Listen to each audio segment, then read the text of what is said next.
My name is Mami Mizutori, and I am the Special Representative of the United Nations Secretary General for Disaster Risk Reduction and Head of the United Nations Office for Disaster Risk Reduction.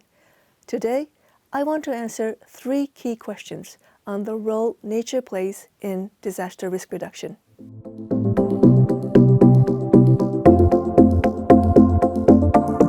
Well, for years, nature has been unfairly targeted as the cause of disasters, and the label of natural disasters can provide an escape for humanity's own culpability.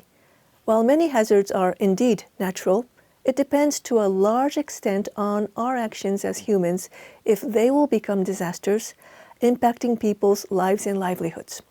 The decisions we make and the actions we take matters. In particular, biodiversity loss, poor environmental management, and ecosystem degradation drive disaster risk by reducing our resilience to natural hazards.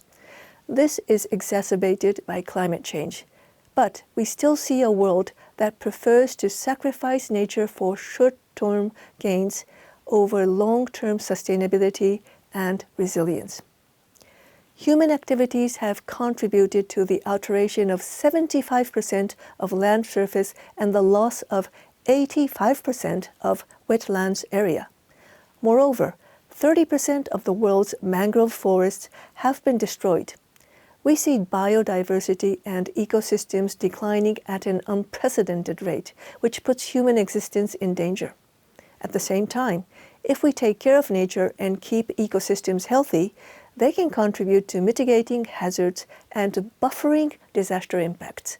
For instance, the Dasgupta Review, an independent global review on the economics of biodiversity, found that during Hurricane Sandy in 2012, an estimated $625 million in flood damages were avoided because of wetlands. This is why we must promote a systemic approach to disaster risk reduction, which includes working with nature to achieve long-term resilience. Most prominently, UNDRR advocates for the deployment of nature-based solutions as an effective way to build long-term resilience and achieve mutually reinforcing benefits. This includes positive outcomes such as increasing climate resilience, protecting water resources, improving livelihoods, and of course, reducing disaster risks.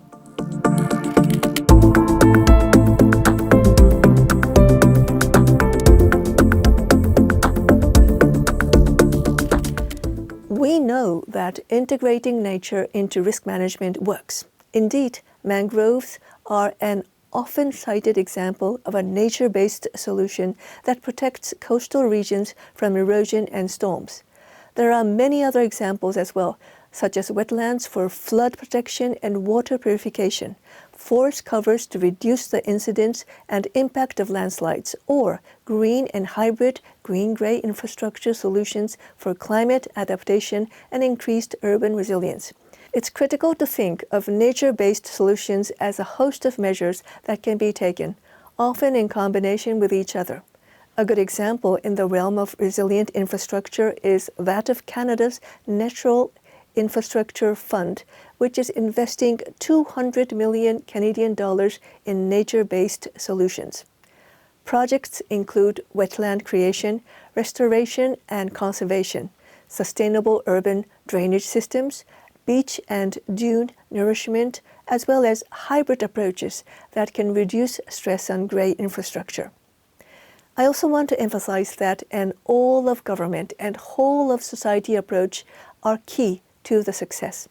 In Canada, sectoral agencies collaborate to ensure coherence in policy and implementation, and engineers, scientists, and Indigenous rights holders participate in developing real-world pilot projects through living laboratories. And in the Lukaya Basin, in the Democratic Republic of Congo, bringing different stakeholders together in the planning and execution process was central for the success of ecosystem-based measures to restore slopes and mitigate hazards such as gully erosion and floods.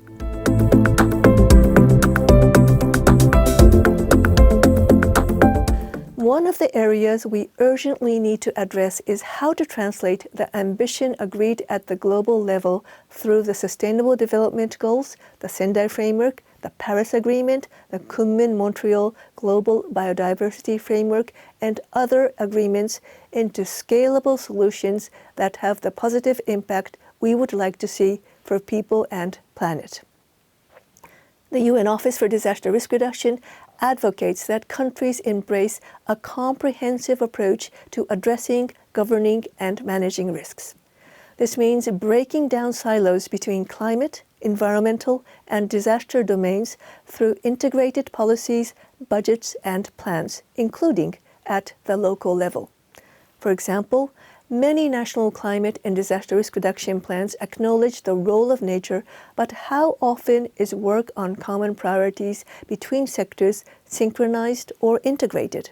And are the right parts of government and society the most affected and at-risk persons involved? Partnering with nature is an essential ingredient for the transformative change we need for a coherent approach that can save costs, minimize duplication, and accelerate mutual benefits.